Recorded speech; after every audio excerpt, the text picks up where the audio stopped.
नमस्कार, आप सुन रहे हैं द बॉलीवुड रेडियो और मैं हूं आपके साथ आकाश। दोस्तों, किस्से की उस कड़ी में अब हम आ पहुंचे हैं वहां जहां राजेश खन्ना की शव यात्रा चल रही है और हजारों की भीड़ वहां पर मौजूद है। वहीं पर यासिर उस्मान साहब भी थे और उन्होंने जो देखा वो लिखा है। बता वो रहे हैं, आवाज मेरी है, सुनिएगा। अपने सवालों को लेकर मैं बहुत से लोगों के पास गया जो राजेश खन्ना के बदलते दौर के गवाह रहे हैं। कुछ ने उनके साथ काम किया है, कुछ निजी जिंदगी में उनके करीब रहे हैं, तो कुछ वो पत्रकार हैं जिन्होंने उनके बारे में शिद्दत से लिखा है। शुरुआत में राजेश खन्ना के बारे में मेरे सवालों को इनमें से बहुत से लोगों ने शक की निगाह से देखा। मुझसे अलग अलग तरीके से सवाल पूछे गए। आप काका के बारे में क्या लिख रहे हैं? क्या आप उनकी तारीफ लिख रहे हैं? क्या आप उनकी बुराई लिखेंगे? अच्छाई या बुराई?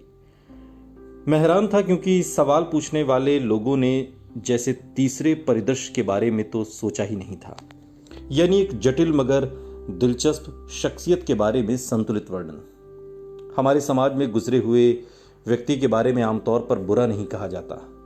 शायद इसलिए राजेश खन्ना के साथ काम कर चुके कुछ को स्टार्स और उनके करीबी दोस्तों ने मुझसे लंबी बातचीत तो की, मगर उन सबके इंटरव्यूज का सार यही था कि राजेश खन्ना महान व्यक्ति थे या राजेश खन्ना कमाल के एक्टर थे। जब मैं उनके बुरे दौर और विवादों पर सवाल करता तो जवाब मिलता, अब तो काका चले गए, अब क्या बोलना, वो सब बातें पुरानी हैं।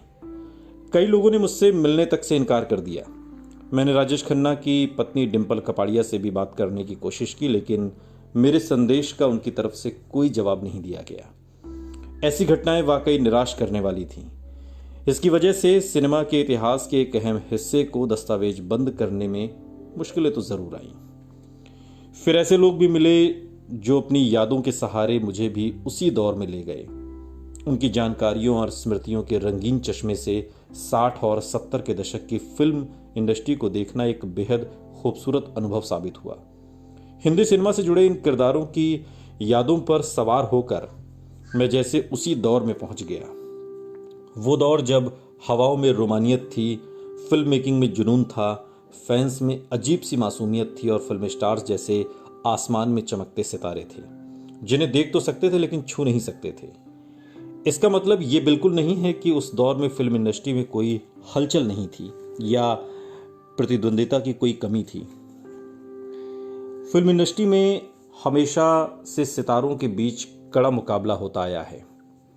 ये वो जगह है जहां सपने पूरे कम होते हैं और बिखरते ज्यादा हैं, जहां किस्मत और शोहरत का पीछा गॉसिप और स्कैंडल लगातार करते हैं, जहां कामयाबी के लिए टैलेंट के बराबर तकदीर की भी भूमिका होती है। हिंदी सिनेमा के पहले सुपरस्टार की इस कहानी में उस दौर की हिंदी फिल्म इंडस्ट्री के ग्लैमर और पतन का जिक्र होना भी जरूरी है। सालों पहले मैं राजेश खन्ना से कुछ मिनटों के लिए एक बार मिला था, लेकिन वो मुलाकात किसी भी तरह उनको समझने के लिए पर्याप्त नहीं थी। मैंने ये महसूस किया कि उन्हें न जानना एक तरह से फायदेमंद ही हुआ, क्योंकि इसी वजह से मैं उनकी बनी बनाई छवि को एक बार एक तरफ रखकर किसी पक्षपात या पूर्वाग्रह के बिना खुले दिमाग से उनके बारे में लिख पाया। मैंने सिर्फ कड़ियां जोड़कर उनकी कहानी सामने लाने का प्रयास किया है। उनके बारे में मुख्तलिफ तथ्यों और विचारों को मैंने जिस तरह स्पष्ट करने की कोशिश की, उससे मुझे उम्मीद है कि इस दिलचस्प बहुमुखी शख्स के जीवन का एक संतुलित सुसंगत परिदृश्य सामने आएगा।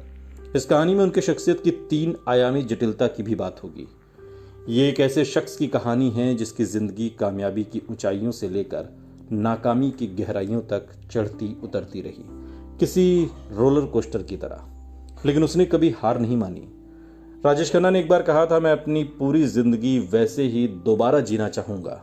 वही कामयाबी, वही नाकामी, वही रिश्ते और वैसे ही दिल टूटने का अनुभव मैं उसी तरह दोबारा करना चाहता हूं। 19 जुलाई 2012 के उस दिन राजेश खन्ना के अंतिम संस्कार में आए उनके दीवानी फैंस की यादों में घूमती हुई हवाओं में घुलते शोर और नम आंखों के बीच एक कहानी बाहर निकलने को मचल रही थी। एक अधूरी कहानी, एक अनकही कहानी। राजेश खन्ना की जिंदगी पर लिखी ये किताब, कुछ तो लोग कहेंगे, एक वैसी ही कहानी है जो उस दिन उस अंतिम यात्रा में हजारों लोग जो बातें कर रहे थे वो सारी बातें इस किताब में हैं। यासिर उस्मान साहब की ये किताब है और इस किताब के हर एक पन्ने से मैं आपको इस पॉडकास्ट में, आने वाले पॉडकास्ट में रूबरू कराऊंगा। सुनते रहिए द बॉलीवुड रेडियो, सुनता है सारा इंडिया।